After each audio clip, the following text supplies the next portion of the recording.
ये कहानी उस समय और जगह से शुरू होती है जब हिंदुस्तान में मुगलों का शासन था। महल के पीछे फैले हरे भरे आम के बाग में हल्की धुंध तैर रही है। पके हुए सुनहरे आम शाखाओं से झूल रहे हैं।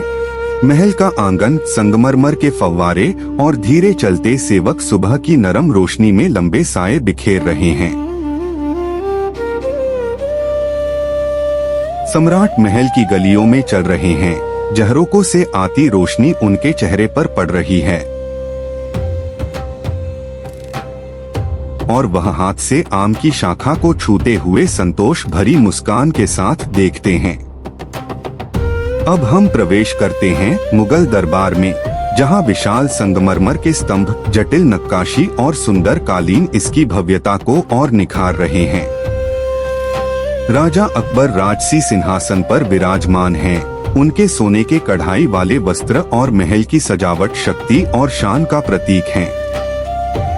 उनके पास खड़े हैं बीरबल, मुगल दरबार के बुद्धिमान सलाहकार। शांत और विचारशील दृष्टि के साथ वह हर व्यक्ति की हरकतों को ध्यान से देख रहे हैं। झरोकों से आती हल्की सुनहरी धूप उनके चेहरे पर पड़ रही है। हर नजर और हर हाव भाव में उनकी सूझबूझ झलकती है और दरबार की शांति में उनका स्थिर और सजग रूप एक महान बुद्धि का प्रतीक है। सुबह का समय था, लेकिन आम के बाग में अजीब सी चुप्पी थी, जैसे हवा भी कुछ छुपा रही हो। सम्राट अकेले बाग में कदम बढ़ाते हुए धीरे धीरे आगे बढ़े। चेहरा शांत, लेकिन आंखों में सतर्कता और गंभीरता झलक रही थी। उनकी नजर पड़ी टूटी हुई शाखाओं और गायब आमों पर। पहले शांत चेहरा अब चिंता और गहरी सोच में बदल गया। उन्होंने जमीन की जांच की, पर कहीं भी आम नहीं मिले और धीरे धीरे उनके चेहरे पर गंभीर सोच की छाया पड़ी। तुरंत रॉयल गार्ड बुलाए गए और संदेशवाहक महल की ओर दौड़े।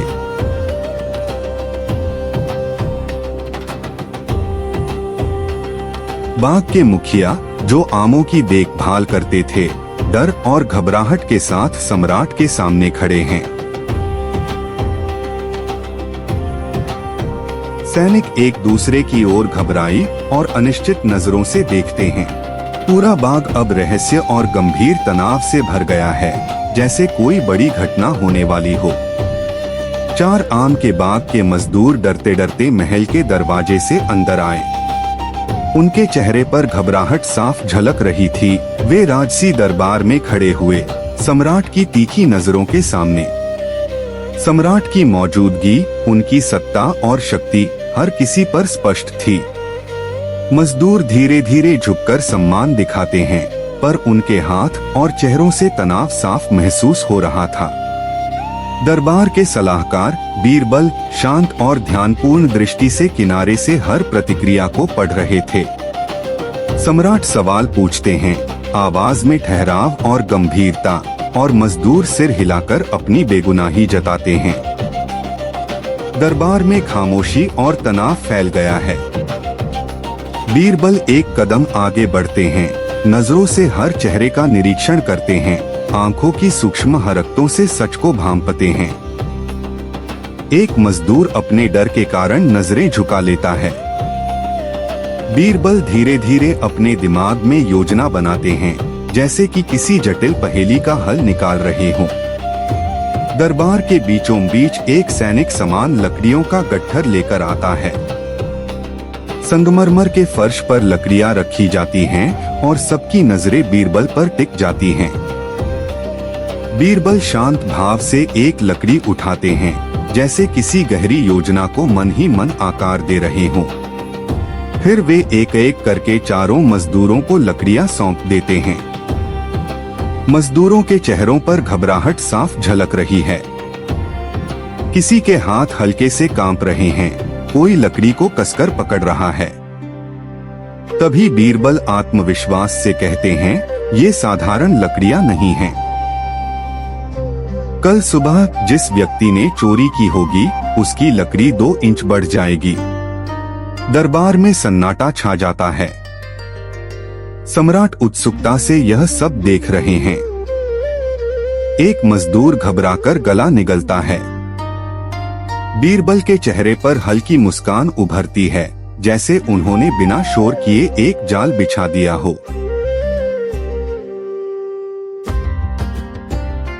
रात गहरा चुकी है। गांव की झोपड़ियां चांदनी में डूबी हैं। 3 मजदूर गहरी नींद में सो रहे हैं, लेकिन चौथा जाग रहा है। वह अंधेरे कमरे में सीधा बैठा है। पास रखी तेल की दीपक की लौ टिमटिमा रही है। उसके माथे पर पसीना है और हाथ में वही लकड़ी। वह लकड़ी को अपने हाथ से नापता है। उसके मन में बीरबल की बात गूंज रही है, जिसने चोरी की होगी उसकी लकड़ी 2 इंच बढ़ जाएगी। अचानक उसे भ्रम होता है, जैसे लकड़ी सचमुच लंबी हो रही हो। वह डरकर सिर झटक देता है। उसकी नजर पास रखे चाकू पर जाती है। कुछ पल की झिझक के बाद वह धीरे धीरे चाकू उठा लेता है। कांपते हाथों से वह लकड़ी को 2 इंच काट देता है।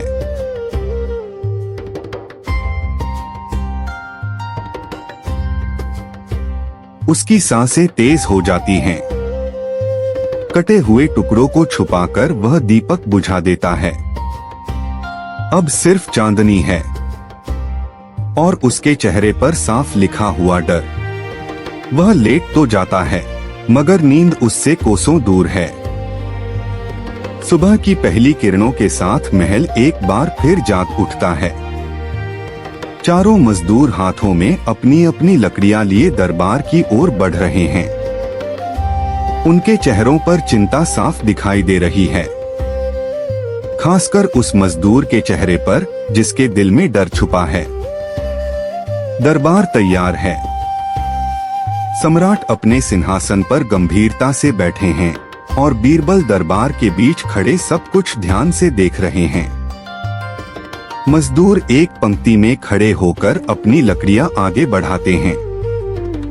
बीरबल एक एक करके लकड़ियों को देखते हैं। पहली, दूसरी, तीसरी, सब एक जैसी, लेकिन चौथी लकड़ी थोड़ी छोटी है। कुछ पल के लिए दरबार में सन्नाटा छा जाता है। बीरबल धीरे धीरे उस मजदूर की ओर बढ़ते हैं जिसकी लकड़ी छोटी है। उसका चेहरा डर से पीला पड़ चुका है। अचानक बीरबल अपनी उंगली उसकी ओर उठाते हैं और दृढ़ आवाज में कहते हैं, चोरी इसी आदमी ने की है। दरबार में हलचल मच जाती है। सम्राट भी आगे झुककर ध्यान से देखते हैं। बीरबल शांत स्वर में समझाते हैं, लकड़ियां जादुई नहीं थीं, लेकिन डर जादू से कम नहीं होता। यह सुनते ही मजदूर घुटनों के बल गिर पड़ता है और अपनी गलती कबूल कर लेता है। सच सामने आते ही वह मजदूर भावुक होकर अपनी गलती कबूल कर लेता है।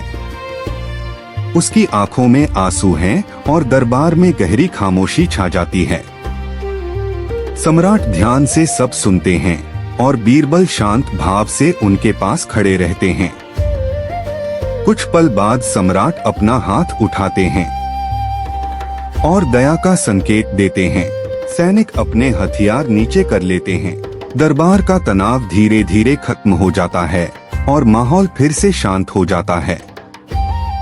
बाहर आम का बाग फिर से धूप में चमक रहा है। पेड़ों पर लटके पके आम और हल्की हवा शांति का एहसास कराती है। सम्राट और बीरबल साथ साथ बाग में चलते हैं, जैसे सब कुछ फिर से सामान्य हो गया हो। यही हमें रुककर सोचना चाहिए। गलती को लकड़ी ने नहीं पकड़ा, बल्कि उस इंसान के अपने डर ने उसे बेनकाब कर दिया। इस कहानी से हमें यही सीख मिलती है कि बुद्धि और समझ ताकत से कहीं ज्यादा शक्तिशाली होती है। और अब एक सवाल आपसे, अगर आप बीरबल की जगह होते तो क्या आप भी यही तरीका अपनाते या चोर को पकड़ने का कोई और रास्ता ढूंढते? कमेंट में जरूर बताइए। और ऐसी ही दिलचस्प और सोचने पर मजबूर करने वाली कहानियों के लिए चैनल को सब्सक्राइब करना न भूलें।